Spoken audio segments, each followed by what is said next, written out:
Il est la parole. La parole était au commencement. Et cette désignation signifie simplement que Dieu s'est fait connaître à nous sous la forme d'une personne, et non pas dans un livre.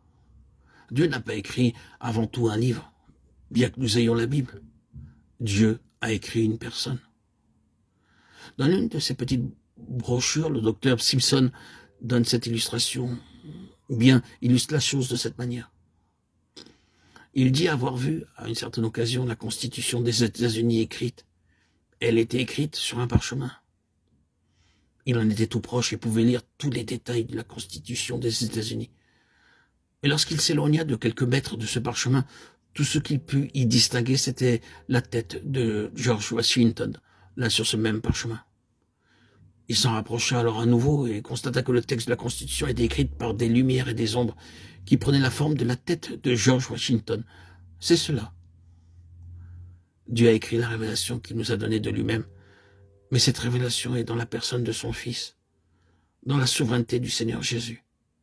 Et nous ne pouvons avoir la constitution des cieux que dans la personne et la constitution des églises et la personne qui s'est manifestée sous la forme du Fils de Dieu. Vous et moi, frères et sœurs en Christ, n'aurons pas des choses, que ce soit doctrine ou enseignement ou autre chose, qui puisse nous aider.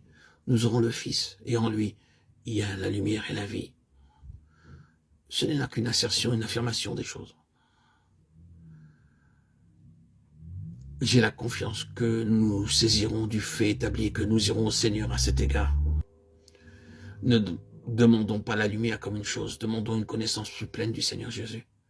C'est le chemin, car c'est la seule manière vivante de le connaître. Et souvenons-nous que Dieu garde toujours lié à des situations pratiques la connaissance de lui-même qu'il nous a donnée en Christ.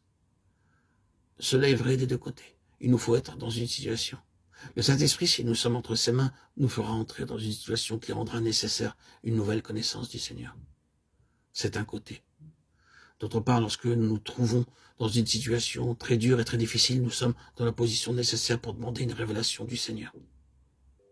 Le Seigneur nous garde dans des situations qui sont dures, véritablement dures.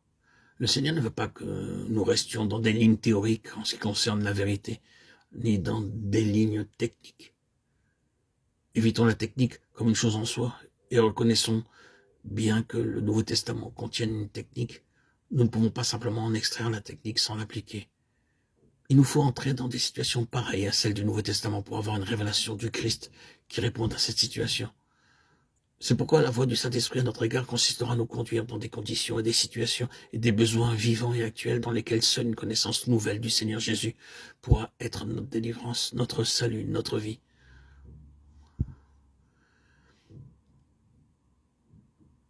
Non pas la révélation d'une vérité, mais une révélation de la personne.